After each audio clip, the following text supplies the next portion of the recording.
Good morning, students. This is the time for your biology class. We have already discussed about the autotrophic, heterotrophic mode of nutrition, and we have started already the discussion on human digestion. The last video was the part 1 of the human digestion.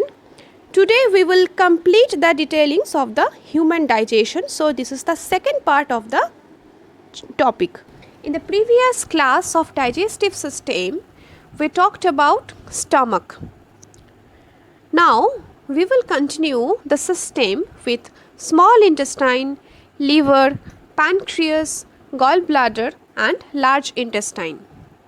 Small intestine is the place where complete digestion occurs. Liver is the most important organ here for fat digestion. It produces bile juice and bile salt.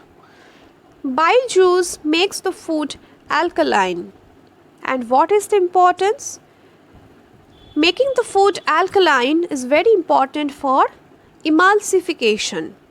Emulsification is a new term here. That means the breakdown of large fat globules into smaller particles. And this emulsification procedure is performed by several bile salts secreted from the liver, like sodium glycocholate, sodium taurocolate, etc. And these salts are produced from the liver.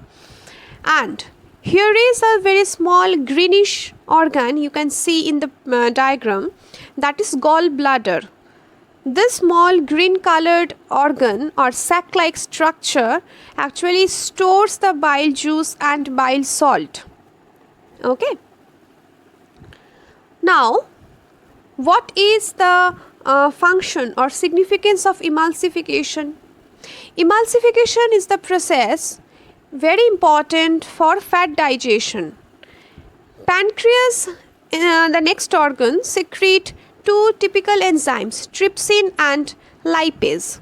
Trypsin is the enzyme responsible for breakdown of protein into amino acid, and lipase in the enzyme break down the emulsified fat.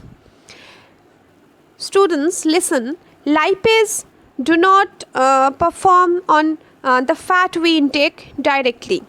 Lipase acts on emulsified fat, and that's why emulsification of the fat we intake is very important prior to the fat digestion. So, emulsification is the first step of fat digestion. Then lipase comes from the pancreas and acts on that emulsified fat to produce the fatty acids and glycerol.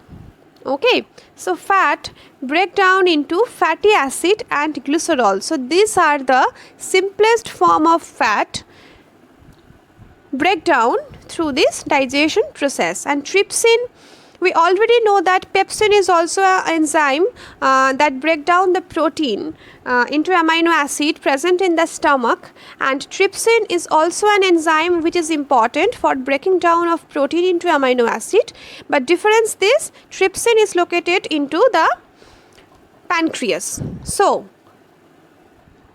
as the summary we can consider starch. Complex starch is broken down into sugar or glucose, that is the simplest form.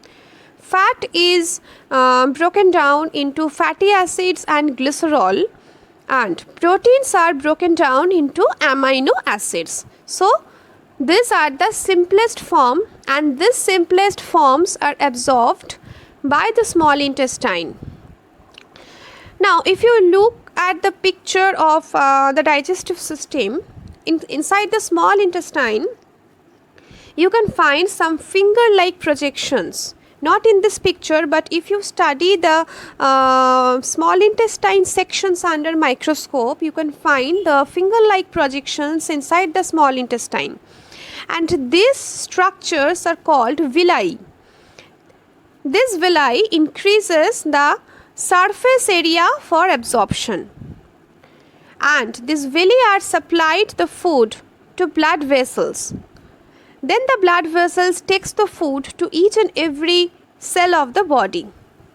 So, This kind of finger-like projections are termed as villi, and this villi actually increases the surface area for absorption, and due to this the simplest form of food get absorbed into the blood or in the blood vessels, and then with the help of the blood the simplest form of food transported into each and every cell of the body, because every cell require the food to produce the energy, and this is the main purpose of taking food in the regular basis, to produce the energy. So absorption by the small intestine is the most important factor inside in the digestive system.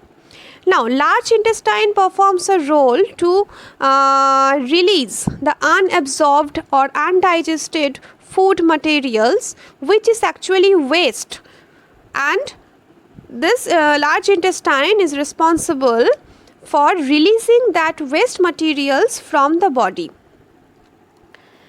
The rest of the material removed from the body via a particular minute organ or part of the digestive system, that is the terminal part of the digestive system, and that is termed as anus. So nutrition is completed.